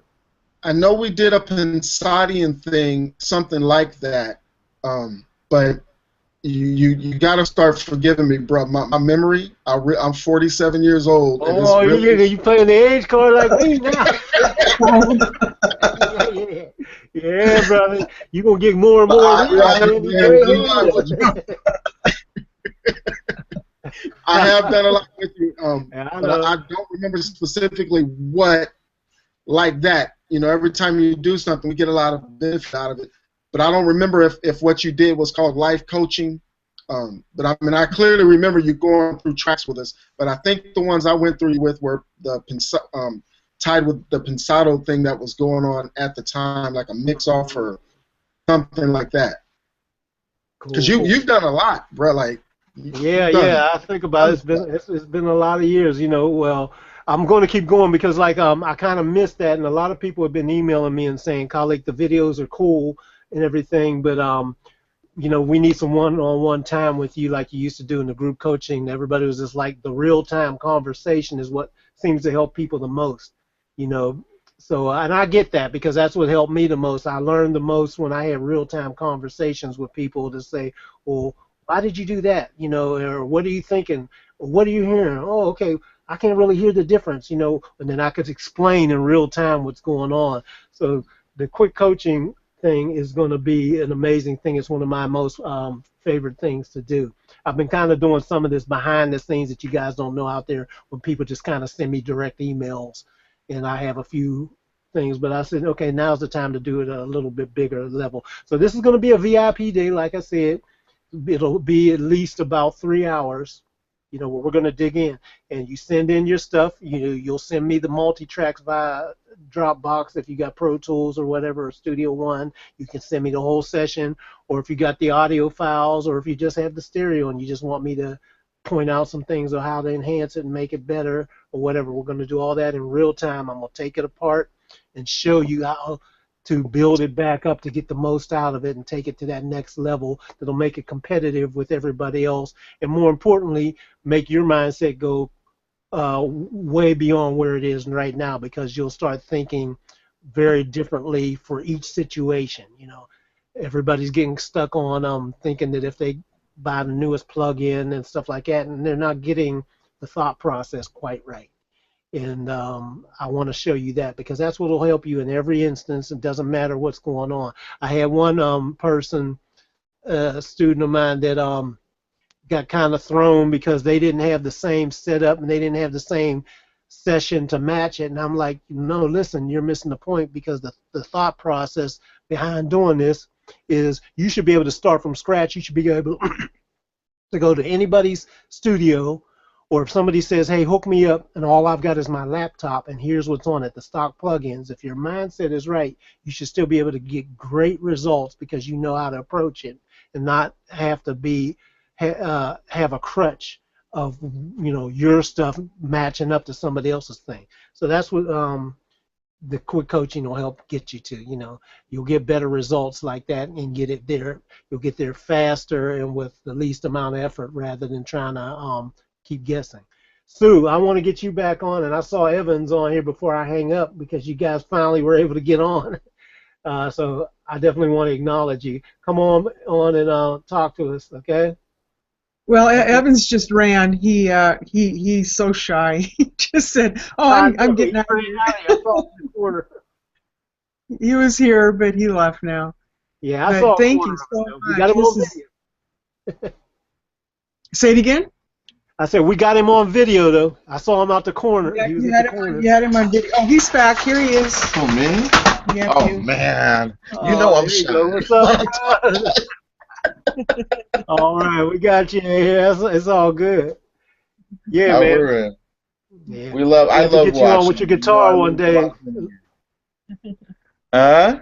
So we're gonna have to get you on with your guitar one day. Let folks see what's. Oh God! Anytime you want. Yeah, they're cool. They're all around. So any good parting words or anything about what the subject we've been talking about before we get off of here? Oh, I heard about the whole thing about Prince dying from Ma'at. I was really stunned. Then the videos started coming out. I saw a lot of videos I've never seen. Now I've been listening to Prince since, well, almost the beginning, and I saw some videos lately I've never seen before, where he was playing, well, great rock guitar and then the fusion guitar, which really killed me. I mean, and I realized, oh my God, he's so much more than just what you hear on the records. I know there's a lot on the records, but it's way beyond. Mm-hmm. And it kind of killed me because I'm like, wow, he could have done anything he wanted to.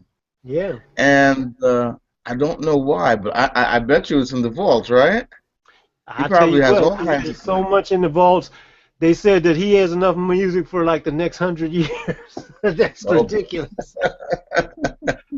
Well, we can't wait. It's so funny to know that we've got that much going. It's completely the opposite of Michael had some things and all that, but Prince was so prolific.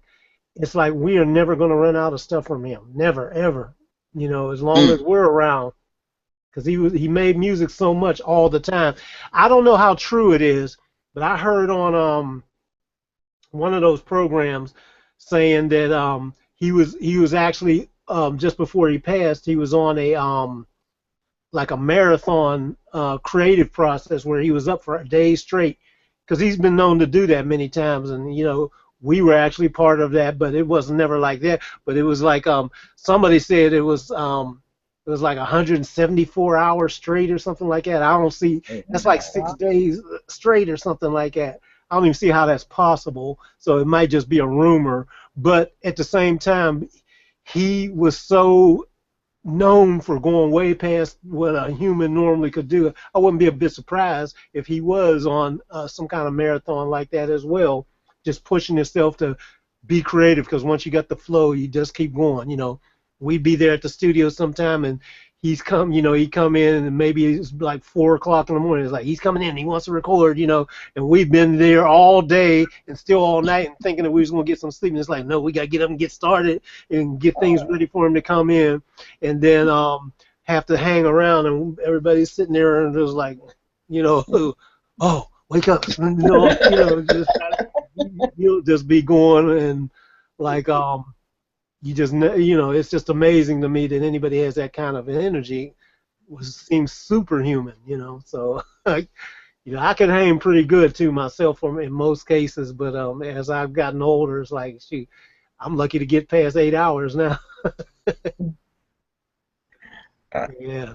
All right. Yeah, man. All right. Well, thank you. Well, thank you guys for being on here. I'm glad you came on, and I'm glad to see you again too, man. Hey, Khaliq, I remember what you did now. We had a mix up. We had a mix up, and you and Dave Hampton both started telling us stuff to do, and then one of the things that shocked us was you had us highlight our whole mix and reverse it, listen for things that we could use in the song, and that Oh, that's was right. I just forgot about that. Yeah. see, see, Oh, yeah. I forgot about that. See, I gotta remember that because that's a cool thing to do. yeah, I had to stop and really think. I'm like, man, because we've really done a lot. Um, but I was sitting up thinking about Prince and that privacy thing. I respect that. Yeah. Like, not everything is for everybody, and to have it's very important to have privacy. And then, like with me, Absolutely. if someone were to say something about my kids, I'm ready to kill somebody. You know, and Yeah. it's like people be doing crazy stuff, and so I I know. respected that thing about him being private. But I listen to people talk, and they act like what's his belongs to them, and it really trips me out. I'm like, no, that's his. Yeah. You know, Yeah. That's and why I respect. Yeah, me and Dave talk about that all the time because it's like we'll talk about certain things. There's some things that I don't mind sharing because I think it's a good moment and everything, but there's a lot of things that I'll never tell anybody because they were just for me. Same thing with Dave. There's certain things that I know, and I'm one of his very best friends. There's only certain things that he could even tell me because it was just supposed to be between them two, and you don't take it any farther. So respecting that is huge. I think that's a big deal, and to know that this is one of the reasons why even when Michael passed, and I had not a lot, but I had a few different recordings and stuff that I had for like over 25 years in my possession. I only let like a handful of people, like my wife and really close people. Dave heard it and things like that, but I never let it out into the public because it wasn't for that, and I could be trusted to uphold that. So that is very important that whether they're here or not, what you do when people, whether they're here or whether they're looking or whether you're pressured for it, you should make sure that you respect what they were about. So that's what we're always going to do. Yeah, like I said, me respect is a huge thing, and I actually liked him keeping his privacy. It That was beautiful to me. So I understand it because I'm actually a private person. So Yeah, absolutely. Um, yeah, guys. So okay, well anyway, I'm gonna get off of here and let you guys go and be on the lookout for the next webinar because we're gonna do the next one and I'm not sure what I'm gonna do yet, but I'm gonna let you know. But like I said, one of the ones we're gonna do until I can know what everybody's schedule is. The next one where I get all the fellas together that did work at Paisley Park and with him and on the road and things like that. Um, because we got Scotty, his live engineer. We're gonna try to get him on. We're gonna try and get everybody coordinated and get everybody into one big thing at one time. And not sure when that'll happen, but I'll definitely let you guys know. Even before that, though, I'm going to let you guys. I'm going to be doing some other things to help you in your craft as well. So be on the lookout for me doing this stuff. Some of you know that I've been doing different formats. I'm kind of checking, going back to the Hangout to see what's going on with this again, because this is what I did for a couple of years. Now they have Blab, and they have Periscope and the different things with Facebook and YouTube and all these. There's so many things out there now. So I'm bouncing back and forth, trying different formats and just kind of seeing where I'm gonna settle on. So I'm back in here in the Hangouts because I like some things about Hangouts, but there's also some things I still like about Blab. And then I'm going to be trying some of the other stuff on Facebook and some of the other things like that as well. So be on the lookout for me to send you guys and ask you to come on in and join me. Um, Also, I want to mention I'm going to be reopening my effects magic course as well too. So that's still there. I want you to just be ready for it. It's going to be. I had my initial membership drive where people were in there. We went through our initial training. So it's been closed down for a little while, but I'll be reopening that again because a couple people asked me about that. Am I going to do that? So yes, that will be opening again. Okay, everybody, you have a wonderful rest of your evening, and wonderful weekend, and I will catch you guys later. All right, All thank right. you. Thank you, Mott. All right, And peace. we Okay, everybody. nice seeing you guys. All right. Bye-bye. Bye bye now.